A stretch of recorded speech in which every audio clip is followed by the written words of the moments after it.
Hello, everyone. This is Professor Hamamoto. It is November 29, year 2022, 3 p.m. Pacific Daylight Time. Welcome, one and all. Today's talk is titled The JFK Assassination and Zapruder's Dilemma. And I'll explain the dilemma part of the title presently. As you know, this entire month of November, there has been any number of reunions and, I don't know, revisitings and talks and reminiscences about that fateful day on November 22nd, 1963, when our beloved president, John F. Kennedy, was assassinated. Most of you are familiar with the contours of the Orthodox story, as well as the challenges to the dominant research that followed in the wake of the supposedly definitive Warren report. And of course, as you know, after that, there was so much public doubt raised, and we'll talk about it in a moment. And it relates to today's topic about the Zapruder film, because the resurfacing of the Zapruder film, which I'll describe in a little bit more detail in a moment, I would agree with the author of this book, the primary reference book that we're going to be looking at today, that it was the reappearance, the resurfacing of the Zapruder film, named after, it wasn't initially called the Zapruder film, that's what it's come to be called now, but it was taken or shot. I don't know a better word, but it's a camera filming. Let's say he filmed the event because it was Kennedy that was shot.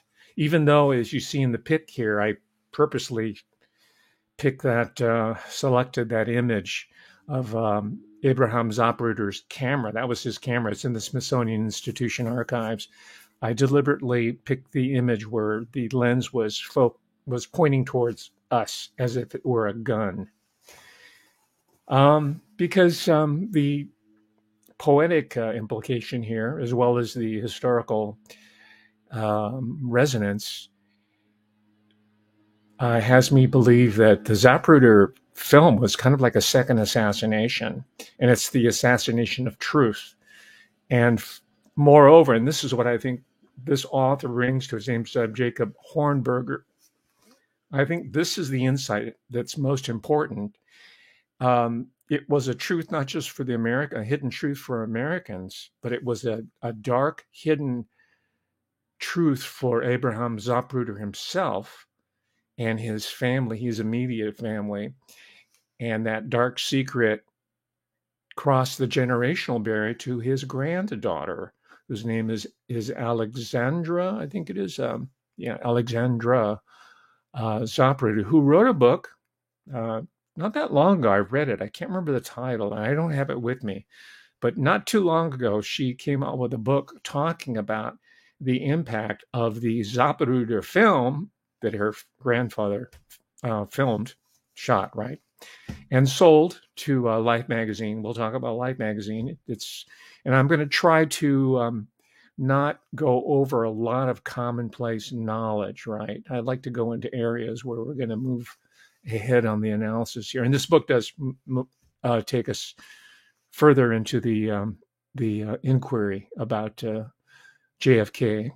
His conclusions are very similar to a lot of other people, and that is the CIA and intelligence organizations were behind it. But he's looking at it through the perspective, through the lens, no pun intended, through the lens of Abraham Zapruder, who he contends, and of course, let me hold the book up here so the mystery will be unveiled. The Encounter with Evil, subtitled The Abraham Zapruder Story by Jacob Hornberger.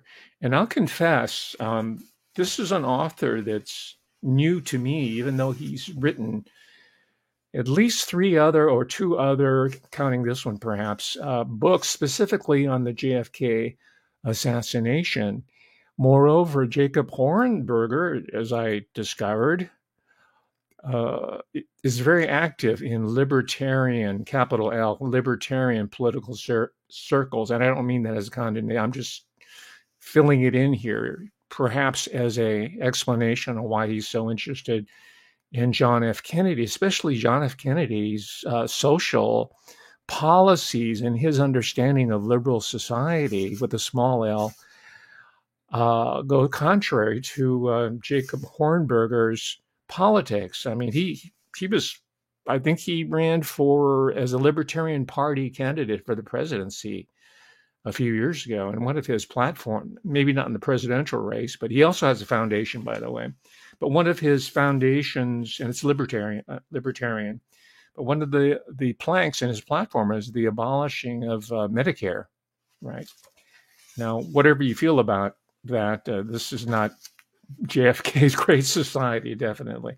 But his organization is called the Future of Freedom Foundation, and I mention this because I did reach out to Mr. Hornberger, who, by the way, is an attorney by training, if that helps with his credibility. He has a degree from the University of Texas Law School, and I think his undergraduate work was Virginia Military Institute. This information is important. The schooling, that he was at the Virginia Military Institute. Maybe he was a career military. I don't know. It kind of, gives you an idea of where his political leanings they might be there. But he does come up with an interesting insight, because most of these books, and I've read a lot of them, although I don't claim any expertise in the assassination, even though, I grew up with in the wake of these. I think I was in fifth grade when it happened. I know I was in fifth grade. Everybody knows where they were. But I think the most important chapter for my purposes of this book, and his most important contribution to the assassination literature, the research, is one of the inner chapters. Let's see what it's called. It's called Avoiding Evil. And that's what I refer to as Zapruder's dilemma. He didn't call it that. The author did not call it Zapruder's dilemma. Abraham Zapruder had a choice. He had a choice of telling the truth as he saw it with his own eyes, because he saw his own film that he shot, right? That's undisputable. He shared it with people, and he watched it multiple times. So he had he was a photographer and a amateur cinematographer. So these images were imprinted there. He was not just a dabbler in it. He was a serious amateur. That's what I'm trying to characterize. And he had a pretty good, not professional level, but high level amateur cameras, which people didn't, for the younger people who are watching, they didn't have those. I mean, if you had one of those cameras, you were either really, really interested in that as a hobby, or you were wealthy, right? Very few people even carried around still cameras, right? And I'm just telling you that because if you're judging Abraham Zapruder by the standards of 2022 in the omnipresence of all these recorded media, then you're not gonna really get the story. So his achievement, which he claims was accidental, and I say he claims because some people have argued that, not in this book, but some people have argued that Zapruder was positioned there so that he could record what was going down, what had been planned, right? I have found no evidence about that. It's interesting to speculate about. I don't find that plausible, but conjectures are okay as long as you specify that this is a hypothesis and this is a conjecture. What if, right? You can do that. And that's one of the differences between sound scholarship and the bogus stuff, is that they pass off a lot of secondary, tertiary information as being holy writ, right? But I agree with Hornberger, and as a trained attorney, I guess, and I think he has extensive trial experience as well. He says it's the hypothesis that really matters when trying to argue a case, whether it's a more generic, commonplace civil or criminal trial, or whether it's a case being tried in the public about a monumental historical event like the assassination of John F. Kennedy. Okay.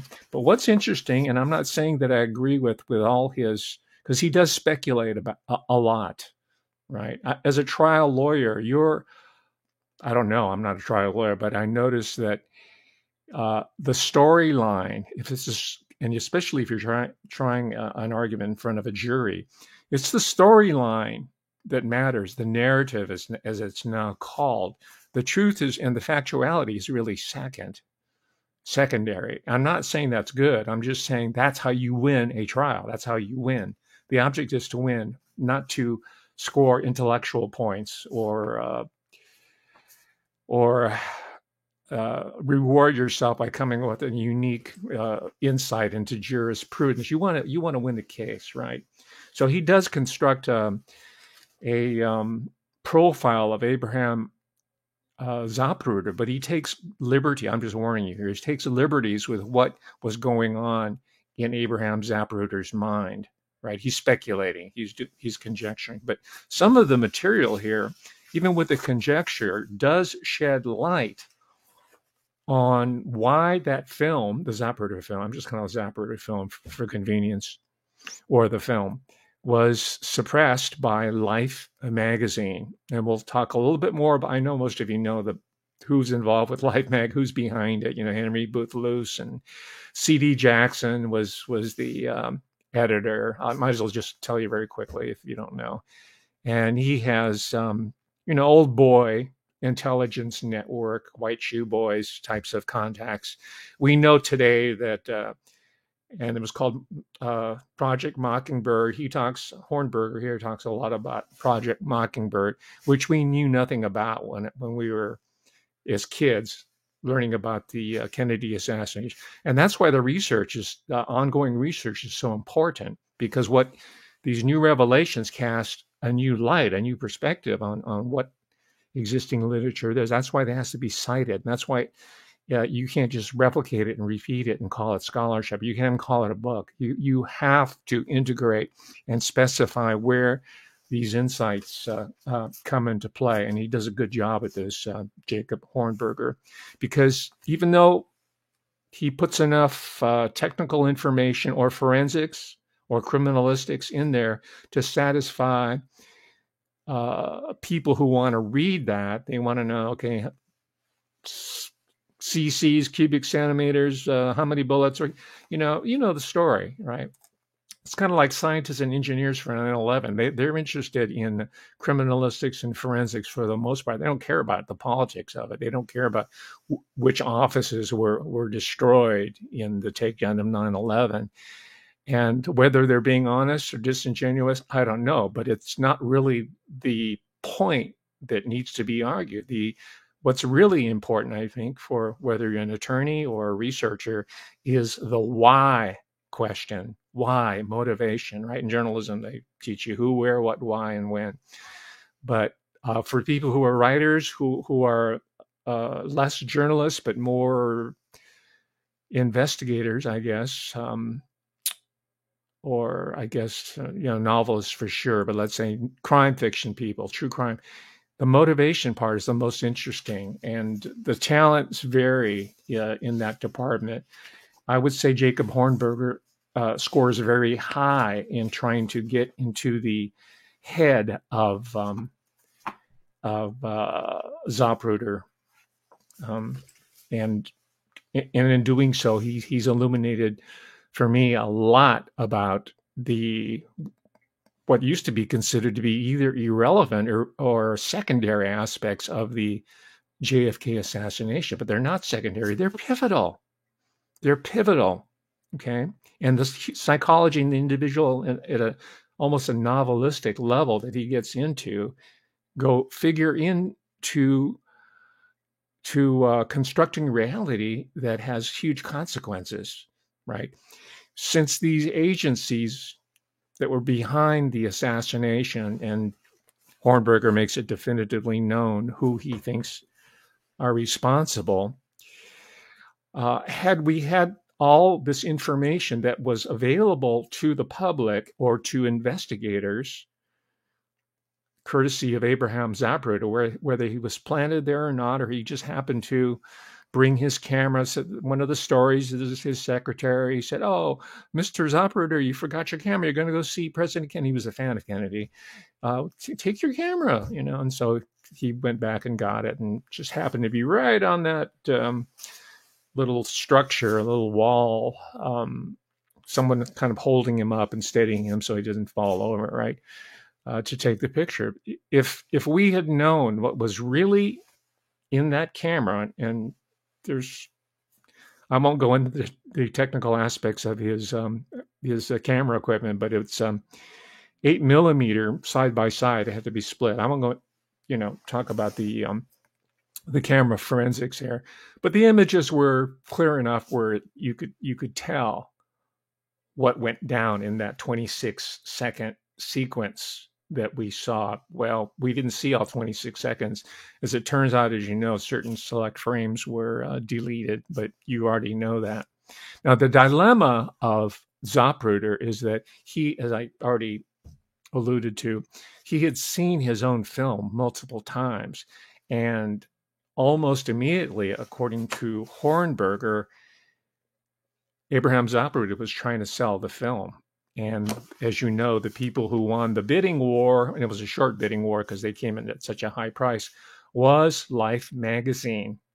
And the head was Henry Booth Luce. And you know his connection to Yale University in China and Skull and Bones. And, the publishing arena has been controlled by them at least since the late 19th century. And that remains true to the present day. It's not the same old white shoe boy network, but it is an extension of the state, and we know that today as Project Mockingbird. And when I say we, I don't just mean the more advanced learners who are in the chat room or watching this, people who already have a high level of reading and watching documentaries under their belt. I'm talking about the general public. We. All right, that's the good news that I wanted to communicate before we end this talk today, is that people in droves, right, even people who used to mock you or laugh and not take you seriously, are much more quickly to catch on to psyops. Let's just call them psyops for convenience sake, from psyops that are crossing their paths. Okay, a good example is the revelations of this character in haute couture, Balenciaga, all right?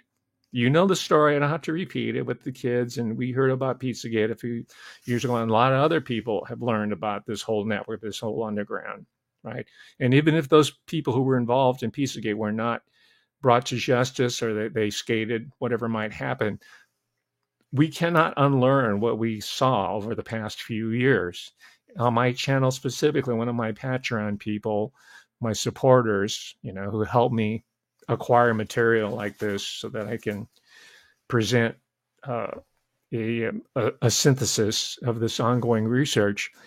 One of my Patreon supporters says, "Yeah, you were onto this. You did a talk on Alexander McQueen, and you found in his own biographical information revealed that he was sexually abused as a child, and then as he grew up and became a world-class designer in the haute couture world, where all the high-level muckety mucks are negotiating deals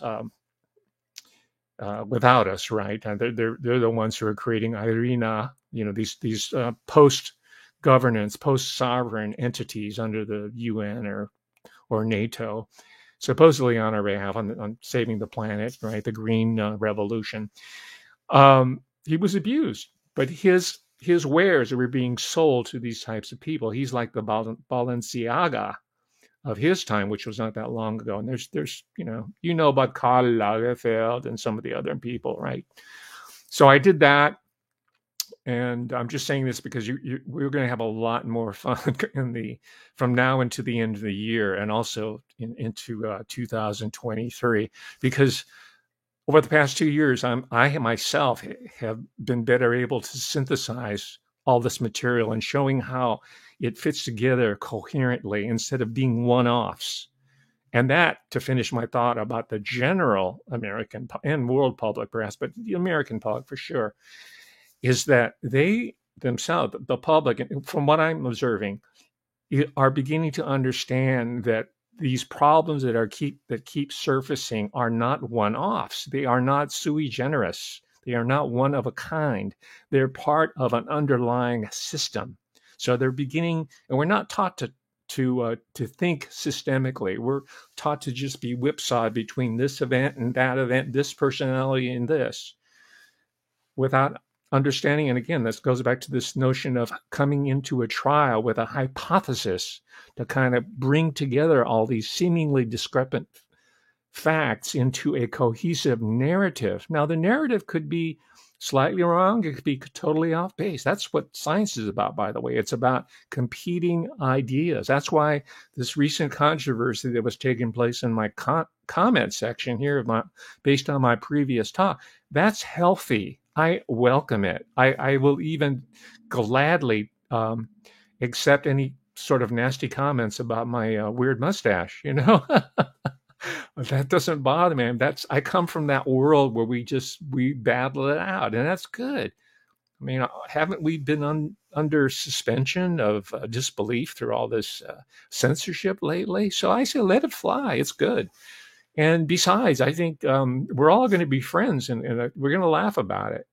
Like a year from now, I'll remember back, because that's how these people whipsaw us intellectually and emotionally, and most people have figured it out really quickly. So I tip my hat to you and to the American public. We're not as dumb as the ruling elite like to imagine. They flatter themselves, thinking that their BS, I'll put it that way, is getting over on us, and they know it's not working, and it's making them really, really nervous, because these are according to their own evaluation, their self-evaluation, these are the best and brightest of America. The American system, the meritocracy. They come from all the best law schools and advanced training, but their whole operation has been subverted by people who are within the establishment, also independent researchers, ironically using a social a platform, these technological platforms that had a utopian selling point, but have been used over the past several years, and maybe decades by now, since ARPANET or DARPA later, have been used to enslave the American population. So anyway, I didn't mean to go off on that sort of everything's coming up roses type of Pollyannish rant, but I think it's happening. Yeah, I also talked about Kate Spade. I talked about Anthony Bourdain, right? All these who died of suicide. Okay, on a more positive note, since I'm into writers, because I'm trying to promote what I'm going to be doing for the rest of the year and for the early part of 2023, I managed to score a live chat here Thursday. So if you haven't subscribed, take this opportunity, subscribe. If you like what you saw today, put the like button, subscribe to my Patreon as well as my channel. But I did manage to, Hornberger did not get back with me. I reached out to him. He's a busy man. I understand. I don't begrudge him that, but I would like to have him talk about his career, how he got into writing these books, and find a little bit Jacob Hornberger, the man, right? The professional, the candidate for president. I didn't know about him, so I want to find out. But we have this gentleman who's new to me, right? His name's Matthew Russell Lee. He's written several books by now, available on Amazon.com. I don't have any stock in Amazon.com. I'm just trying to give you the name, the easiest, the most available way for you to obtain his work. And I confess, I use Amazon, day and night. And that's where I got this Belt and Roadkill. I like him because he likes puns. And his beat is, the subtitle is the story of disunited nation. Okay, he's a punster. But his beat is the United Nations. You know what I mean by a beat? It's kind of an old, quaint term by now, because most of these so-called journalists are desk jockeys, what I call the Mouseketeers. They do their reportage and supposedly research via mouse. That's a musketeer. He uses old-fashioned gumshoes or shoe leather, right? He's at the in fact, he had an office part of the pool here in the United Nations. He got kicked out because he was asking these inconvenient questions of, well, I won't tell you what they're up to. He will tell you himself, with some pretty disgusting type of activity, not in the building, but as they're taking over the New World Order, the United Nations and NATO, as they're coming up with all these extra governmental, anti-sovereign, anti-democratic, anti-republic strategies to subject us to a new level of enslavement. I don't think enslavement is a powerful enough word. They're doing all kinds of nasty stuff, and I'll let Russell Lee talk about it. And another book, also about the United Nations, it's titled Genocide Games of Gutierrez, who's the Secretary General. And I did a talk, remember, on Dag Hammarskjöld, the very first Secretary General of the United Nations, who said he had a vision for Africa south of the Sahara. He wanted to help develop Africa. He was a Nordic socialist, social democrat. I know it's a bad word for most of you, but part of that is a very strong humanitarian, liberal humanitarian streak. And of course, you know what happened. You saw my talk and you've read the books and I've read them, and he was assassinated. And that kind of set the tone for what the United Nations would be like until the present day. It's gotten a lot worse. It's very grim. So it's called Genocide Games of Gutierrez in a Stormy Time. So I'm really excited about having him on the show this coming Thursday. And then next week, I'm going to have back a crowd favorite, and her name's Lena Poo, because she's seeing some shifts, some transformations that are positive, that have been emerging because of people like you, people like me, who are just kind of pecking away at the information and analyses and doing what we should do as a citizen group, like on a political level, municipal, national, or cultural politics. Could be music, could be journalism, whatever. But we're working towards this ideal of the beloved republic that we were taught as children is the reality. And we found out that it was assassinated on November 22nd, year 1963. So she's going to be back. She's got some good news. I'm not going to do any spoilers here.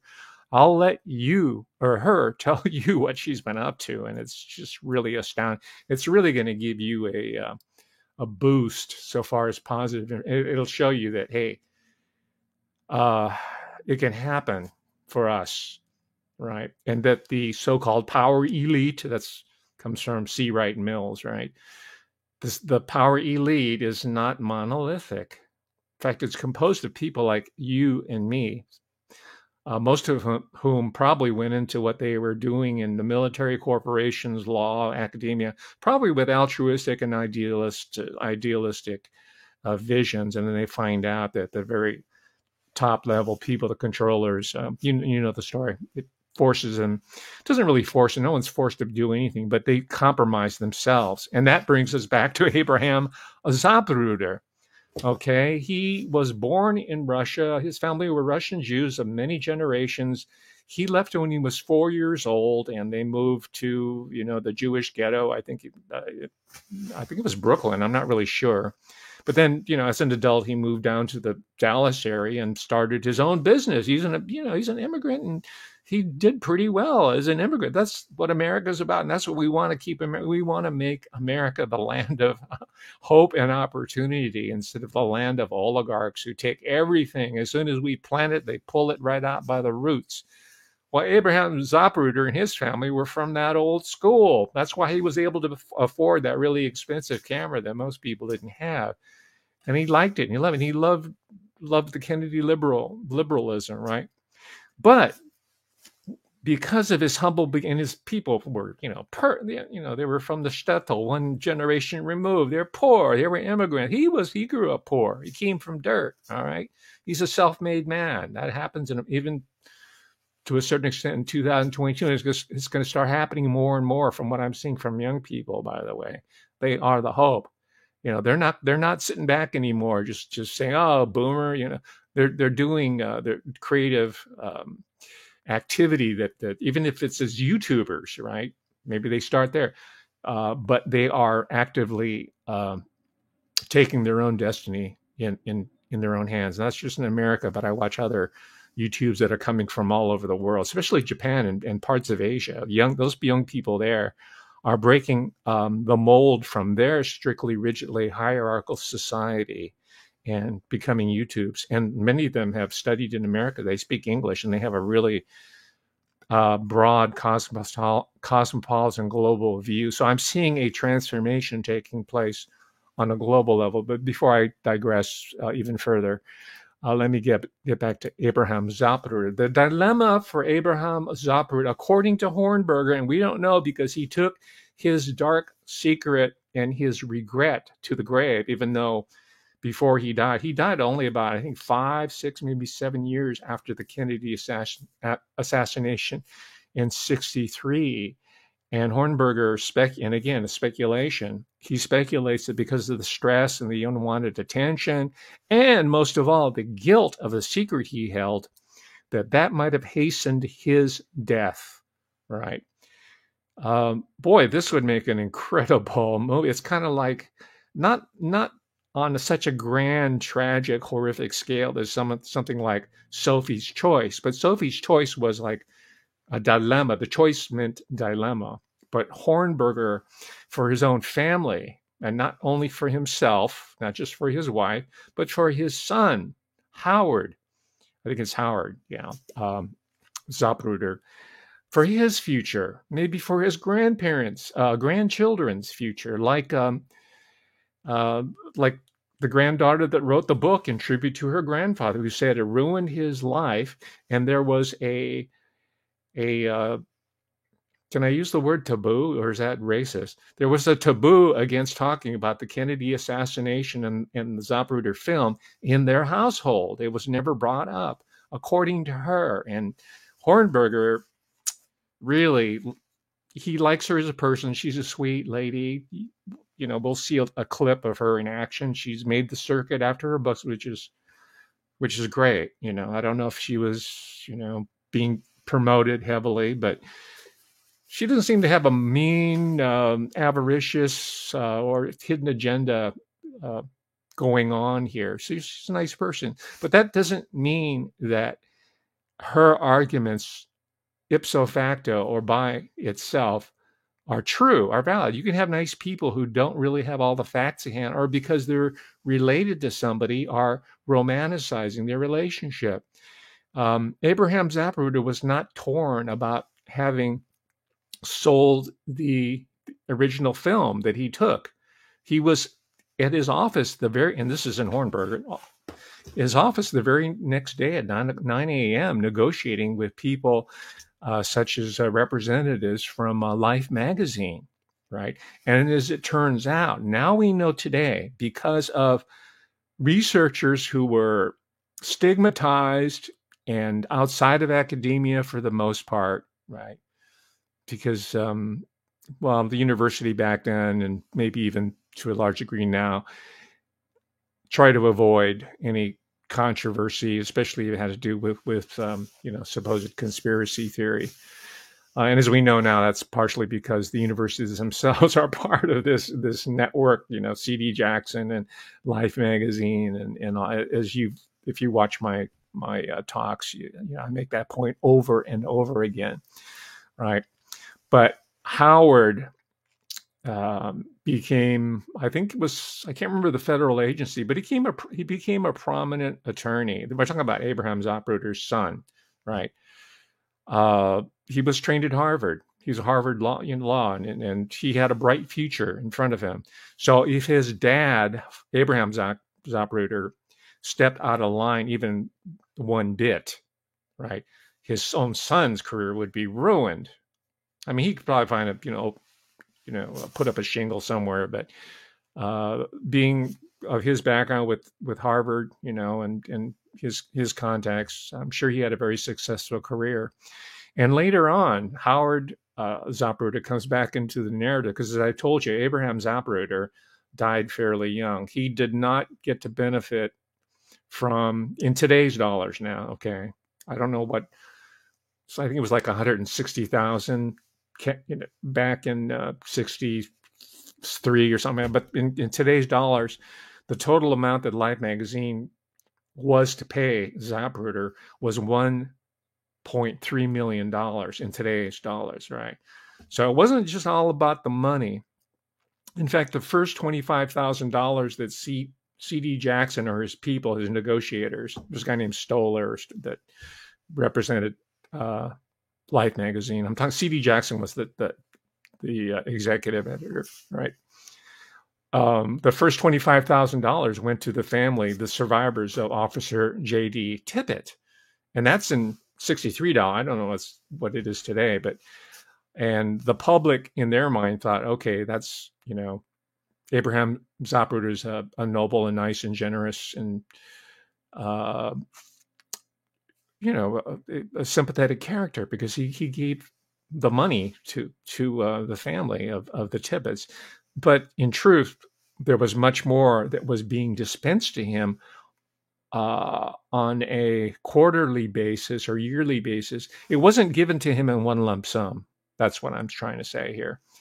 And the reason for that is because if Abraham Zapruder ever opened his mouth about what he saw when he had his film developed and delivered to his own home or his office and screened it over and over again, if he had departed from what the Life magazine version and Life magazine still photos and by extension the Warren Commission findings, if he departed just one bit to cast down on it, the payments would stop.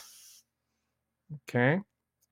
So you have two motivating. One is like the future of his son and other family members, but Hornberger focuses on Howard Zapruder most because he's the one that was able to get the film back of his dad. But it wasn't the same film that his own father shot. It turned out it was altered in order to shape our, the public perceptions of what really went down in Dealey Plaza. Right. But it goes to show you, even if you write a giant 2-volume book or have a film that's been altered with a film snipped out, and some people say they were, was reordered. I don't know. But by the way, when I say snipped out, this was done through optical processing. It's not they had to take maybe they did have to take a razor blade because back then, that's editing was done manually, film editing, sound editing.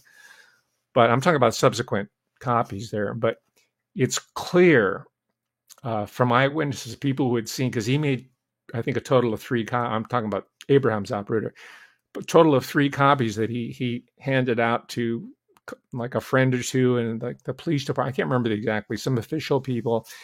And those copies were, when he made that deal with Life magazine, were recovered, had to go back. He kept his own copy. I don't know where that is. I think it was part of it was released later. But the one we see utterly reconstructs the crime, at least when it was released around the time of Geraldo Rivera. Maybe I don't know if anybody remembers Geraldo Rivera. He's another interesting character. Whether he was involved in the limited hangout part of it, I don't know. I suspect that he's not the do-gooder. He was really big in the 70s. If you don't know, he's the guy with the big mustache, right? And by the way, Geraldo Rivera, talking about fake journalist names. That's not his name. His name is Jerry Rivers.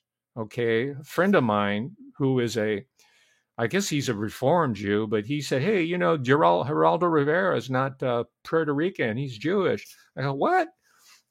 So, yeah, check it out. He admits it in his own biography here. So I'm just mentioning that is because it's people who are around. You don't necessarily know who they really are, right? But until people start digging or start asking questions about. So I only mention that because I've always held Geraldo Rivera, and he was kind of a joke because I think I was in college. Yeah, I was in college when he was really riding high, and even then, people were kind of found him kind of laughable but he was representing sort of like the new generation of aggressive, sort of like post, well,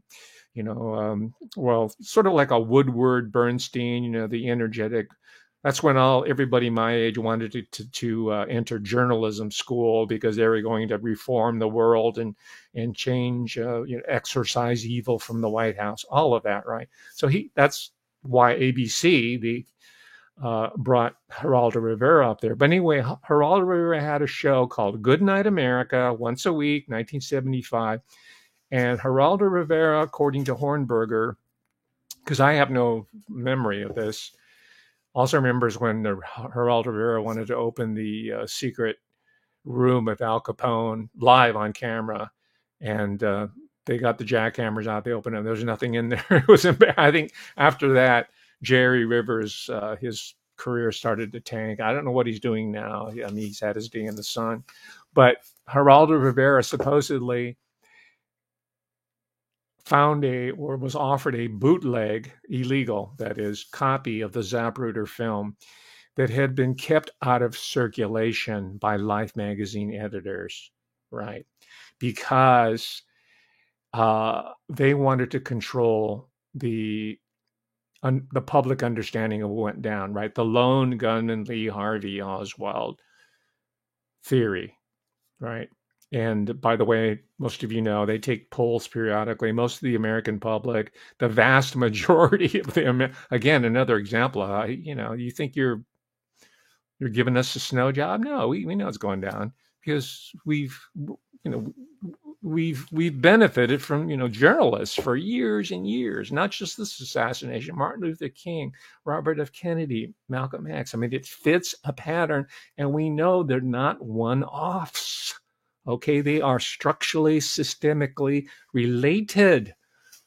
Okay, we understand that now. When I say we, I'm talking about the American. I can say we in a global sense now, not just you and me who are watching this. So, the son, Henry Zapruder, I might have got his name wrong. Henry Zapruder offered Life magazine, because they took the film out of circulation, which was already altered anyway, but they wanted it back because they didn't distribute it. And by the way, Life magazine, this is an observation that I learned about and helped me. Life magazine, if you don't know, was a print medium. There was no online journalism. Okay.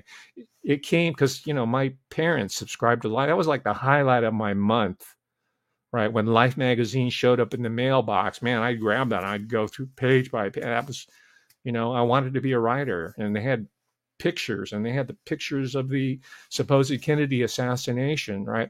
But that Life magazine had no use for a film. They're not a film outfit. It was not like Time, Life, Warner when they had a film division. They just did a magazine.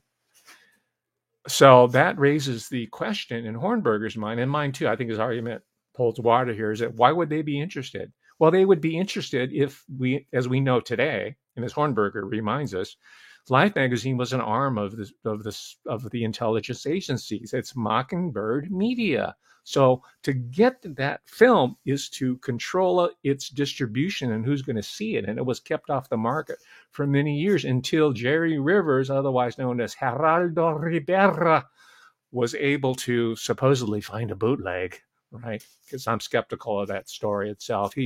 Hornberger accepts that. I think it was given to Geraldo for whatever reason. It's just sort of a safety valve, just tease the peasants with this information.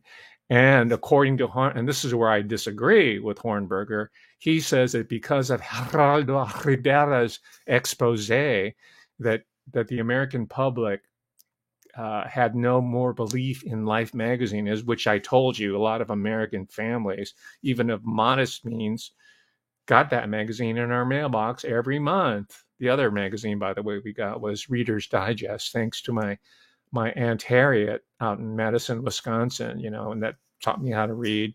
Later, I found out Reader's Digest was also connected to intelligence, and it was super right-wing, anti-commie. I mean, country in general was anything, but Reader's Digest was in its own category, right? Again, another example of how media, and I should tell you, magazine culture was really, really important back then. I can't really communicate to you if you missed that era, and it was great. Magazines, newspapers, they were flourishing.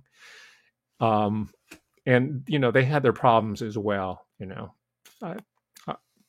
I, I miss them in a nostalgic level, but they were also, problematic, as they say in grad school. So anyway, let me continue here. I was going to show you some clips of some of these characters, but I'm running out of time. I think it's better that we skip over to a documentary to show you how films and images can be manipulated, even back then, right? The consumer level technology we know today is about 20, 30 years behind what they've already developed out of DARPA, right? They don't really, the smartphone was, they knew about that in the 50s, and only more recently, and the story. It's not just lag. It's they want to figure out how they're going to be able to maximize political economic control over the peasantry by selectively releasing these new technologies. Same with film. So anyway, a individual who I am not acknowledging because he's one of the most plagiarized, truly creative investigators and film critics, media critics, Jay Weidner, I might be pronouncing his name right, and he's still around. See, and that's another reason why the biters need to be taken to task, because you're sucking oxygen from someone who's still doing vital work today, but you are attracting all the newbies to your little halo effect because you want to feel good that you're part of some sort of movement, right? By following the queen bee or whoever it is, the queen duckling. But Jay Weidner is still around. He's the guy that really started this whole craze. It's more than a craze. It's because it's legitimate, it's real, and I think a lot of it holds water, right? His arguments are good. And in praise of amateur research, right? I want that. That's really what's saving our, in the face of all the compromised people in the academic world. So let's take a look at his insights into one Stanley Kubrick. He kind of set off the whole Stanley, and I noticed this, the daughter, Vivian Kubrick's making the rounds lately here in the U.S. because, they need someone to put out the fires about what her father really was. Was he a person who exposed pedophilia in encoded form in his films, or was he part of that circle? Right. That question is being raised right now by independent journalists. Okay, I won't name. They have enough problems to deal with, so I'm not going to name my sources on that. So let's take a look at what Jay Weidner has to say about Kubrick, and think about Kubrick in reference to the Zapruder film, which was used to mess with the whole history, the whole historical, and our, kids, my parents, everybody who was alive subsequent to the Kennedy assassination. I think you're going to like this clip. The story has its birth, I guess, in the idea that Stanley Kubrick was involved with faking the Apollo moon landings. In fact, I contend that 2001: Space Odyssey, in part, was a research and development project for the Apollo footage that was shot. I'm not saying we didn't go to the moon. I'm just saying that what we saw was faked, and that it was faked by Stanley Kubrick. And I've had Hollywood special effects people from the 60s and 70s who were front screen projection experts tell me that I absolutely have nailed the Apollo footage as being the result of front screen projection. Just go to any Apollo site and look, and you'll see that they have to hide the bottom of the screen, and you can always see the set screen separation line in every Apollo footage, every Apollo image, and the video footage that has a background. And Richard Hoagland, the researcher, has looked into the Apollo imagery, and he has found all sorts of problems with it, because in the sky around the astronauts, he's found reflecting lights and refracting things and kind of a junk and geometry and things that are in the sky, and he concluded wrongly that there are gigantic alien cities made out of glass. What he's really saying is the reflections of light off the tiny beads on the Scotch-Lite screen, which is being used in the front screen projection process. And so once I nailed the front screen projection process inside the Apollo footage, then I became interested in seeing if Kubrick left any clues in the rest of his career to his possible involvement in faking the Apollo moon footage. And I was overjoyed about 2 years ago when I received my Blu-ray copy of The Shining, and I put it in my Blu-ray machine and sat down one night to watch it, and I realized that all of the things that one could imagine that Stanley Kubrick would have had to go through to fake the Apollo moon footage. And there in the movie, every time that Stanley deviated from the Stephen King novel, he deviated into those exact questions. You know, what was it like to make a deal with the U.S. government? What was it like to accidentally tell someone what you were doing and to watch them possibly have to suffer the consequences of your lack of integrity? What was it like to lie to your wife and tell her that you were doing one thing when you were doing another? What was it like when your wife found out what you were really doing? These are the questions that I had long before I'd seen The Shining again after maybe an 8 or 9 year absence. And I wasn't sure I was right for the first hour. I wasn't sure that I had actually... I wasn't sure if I was blurring the line between what I wanted to see and what I was seeing. And then at about 58 minutes in the film is the famous scene where Danny's playing with his trucks and he stands up and he's wearing the Apollo 11 sweater with a rocket taking off. Then I knew I had nabbed it. And then I started watching the film with an intensity that I don't think I've ever watched a movie before. And every line began ringing true. Wendy, that is just so typical of you. Don't you know I have obligations to my employers? Do you have any idea what a contract is? Do you know what an agreement is? Jack Nicholson's whole tirade against his wife, that's Stanley. That's Stanley telling his wife that, after she discovered what he was doing, which was the Apollo footage.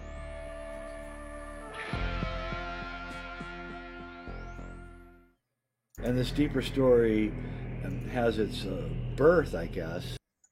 Okay, I'll take Jay Weidner one step further, right? Stanley in The Shining, right, with Jack Nicholson, a great performance with Shelley Duvall, his wife.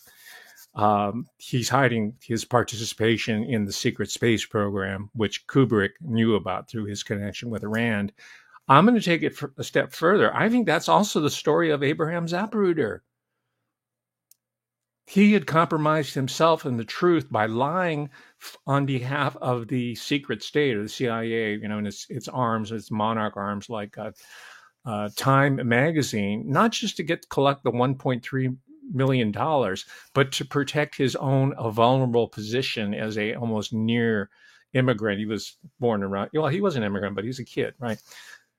Grew up poor, so he had to protect that, but he's also protecting his son. But what happened? It ate him up. According to Hornberger, it might have contributed to the stress that led to his cancer that killed him. I don't know. That's highly speculative as far as I'm concerned, but he puts it out there and does say this is a conjecture.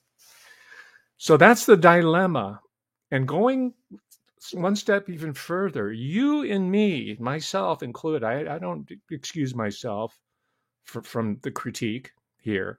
We are also faced with these dilemmas every day. I wrote a book called Servers of Info, people who of Asian American background who made the decision that they were going to be on the other side so they can gain fame, money, fortune, status, ego, whatever. The psychology is, you can go as far as you want on it, right? So it's kind of a unit, not kind of, I think it is the Abraham Zapruder story, the Sophie's Choice story. That's why it appeals to us, because it's universal. You and me, And that's why I'm not judging Abraham Zapruder. Who knows? If I was in his position, I might have done the same thing. So, who am I to really?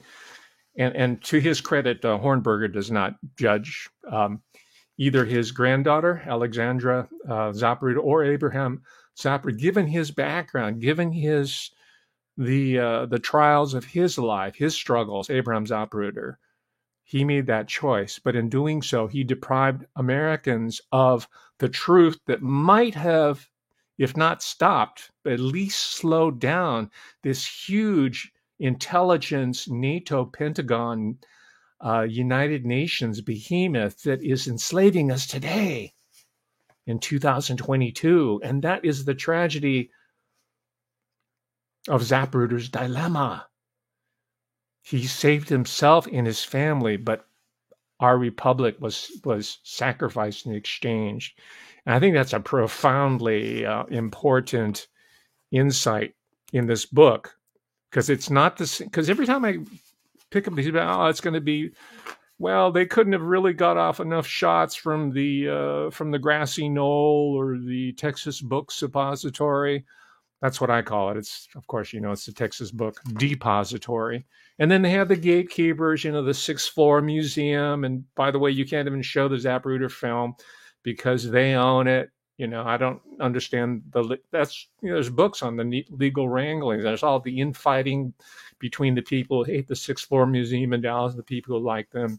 And there's all these personalities. It's a huge industry, the JFK assassination. It's up there with the sexy Nazis, right? And the only reason why I'm revisiting it is because here's an author who has come in across a really interesting and important insight. And I'm bringing it to fore. And by the way, this connection didn't come to me until just now as I'm speaking. Abraham Zapruder is the topic of The Shining. Abraham Zapruder is the Jack Nicholson character. Just as Stanley Kubrick was compromised in that way. In a way, those films are doing penance for what he is involved with that allowed him to become a world-class filmmaker, who, by the way, practiced he's an American national, American Kubrick, but most of his career was spent in Britain. And that also, in revisiting The Shining and Kubrick's career, forced me to ask, why was he making films there? Was he an extension of the Anglo-American, kind of that bridge of that intelligence connection that we know now? Cinema plays a really important role in that dialectic there, the Anglo-American, which is royalist and it's monarchist, right? Or was he in all the way? I don't know. All the way up to Eyes Wide Shut. People have talked ad infinitum about that particular show. But these are relevant questions for today, 2022, as we have these extrajudicial, extra-sovereign, supra-sovereign entities that are taking over our world. And it's these artists like Kubrick and these authors, these journalists and critics, right? Investigators. I didn't even get into my Jacques Vallée rap yet. Let me really quickly get into it because timelines are important, okay? What movies were coming out that were influenced by the Kennedy assassination? This is a Hollywood movie. These are mainstream movies. You don't see them made anymore, of course.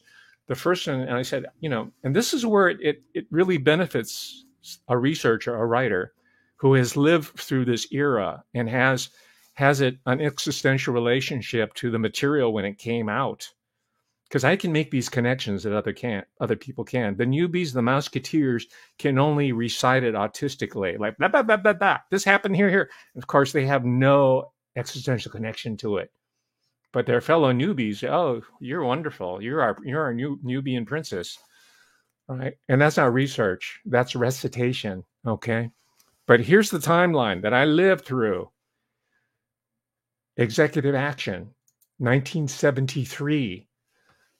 Based on a novel by Donald Freed and Mark Lane. Mark Lane was involved with the Zapruder negotiations, by the way. I don't have time to go into it. Donald Freed was a radical writer who exposed the police state nature of the state of California and Los Angeles, and they wrote a book about an assassination. It's a fiction, supposedly. It was later made into a film starring Kirk Douglas, Robert Ryan. These are all old school, golden age Hollywood liberals, the real liberals, not the fake Antifa, CRT liberals, which are actually techno-fascists. That's what they are. I'm talking about the real Hollywood, and not the fake Susan Sarandon and all the fake Hollywood liberals now who perpetrate like, yeah, I'm down with human rights and society. You're pursuing some kind of dream that never existed, right? I'm talking about the real Hollywood liberals, the real mensch. Kirk Douglas, man, doesn't get more. Robert Ryan, very impressive. Anyway, they were starring in about a military takeover in the United States called Executive in 1973, followed by Parallax View, like Parallax Assassination or Camera Parallax, 1974, directed by Alan J. Pakula, starring Warren Beatty, who is, again, he's younger, but he is one of the true liberals, not the fake Antifa, CRT, GLBTQ academic type of liberals, right? The ones with the grad students. I was getting a lot of flack from what I can tell. I call them grad students. And that was co-written, the script by Lorenzo Semple Jr., Parallax View. You can't find that on Netflix, by the way. I'm going to try to find it because I have to watch that over again. I've seen it, Executive Action, many, many times. Watch that. So good. 73, 74, Parallax View. Lorenzo Semple, who also wrote 3 Days of the Condor, which was released the following year in 75. So you got 73, 74, 75. Not that long after the Kennedy assassination, feeding the imagination of screenwriters and creative people in Hollywood, which has far more, even back then, far more influence than even Mark Lane. Okay, so they had to put a cap on, and they meaning the usual sus, put a cap on that. So you had three Lorenzo's, the real screenwriters, not people who were rehashing the so-called Marvel universe or the DC universe. Those hacks that the poor children of today are being raised on. These are like real writers and real filmmakers. And this is not nostalgia. So Lorenzo Semple, all you film studies scholars, find out who Lorenzo Semple, write articles, write books on him, write about these movies. We need to know. Okay, so you got 73, 74, 75. Days of Condor, by the way, was directed by Sidney Pollack, who I think he was also in Rosemary's Baby. He was an actor too. But he was, a true Hollywood liberal, not the fake virtue signaling labels like Matt Damon and his buddy, right, who are starting their own production company, right? All those synthetic ones that you see today who are being promoted by The Wrap, the industry newspaper, and The Hollywood Reporter and Rolling Stone. Not those guys are faux liberals. And it starred Robert Redford. So you got 3 in a row. So that's something that the national security state does not want. They want to extinguish. Remember, they were sitting on the Zapruder film. So they want to wipe out all traces, popular traces in the public mind of the Kennedy assassination so they can continue to rule by omission as well as commission. So, it so happens that I said, I know. So didn't Close Encounters of the Third Kind appear right after these slew of Kennedy assassination-inspired movies? Sure enough, Close Encounters of the Third Kind was released in 1977 by the chief hack of them all, Steven Spielberg. 1977. And this is, to conclude, this is where the Jacques Villée character comes in, played by François Truffaut, the famed Nouvelle Vague directeur, right, of the cinéma Henri Langlois, right, Cinémathèque Français. I know a little bit of, world cinema history. And by the way, you have kids or grandchildren who are in college, make them take a film class, film survey, film studies, but tell them it's not about popcorn and peanuts and giant size junior mints. It's like a serious study, and it has all these connections to the very heart of the power system, right? Stanley Kubrick is just one manifestation of this. I taught film studies for 1 year at UCLA School of Film Studies, Theater, and was it dance? Film, television, can't remember, but film, where Jim Morrison went, right? Okay, I did that for a year. They exploited me, so I'm exploiting them. That's part of my cred, and they use my name, by the way, in their advertisement for grants. Yeah, Daryl Hamamoto taught here at UCLA, and this is why you need to study with us here at the School of Cinema. They work my ass off. That was also when the LA riots went down, right?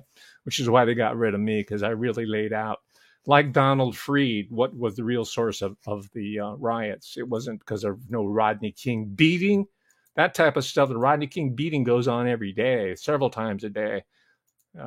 Anyway, that's another talk. Maybe I'll do that later. So okay, they got us looking into space. They got Francois Truffaut, the famous director, modeled after Jacques Vallée.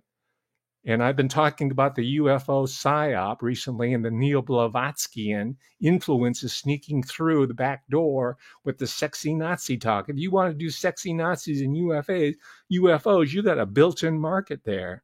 The only problem is it's a diversionary tactic, right?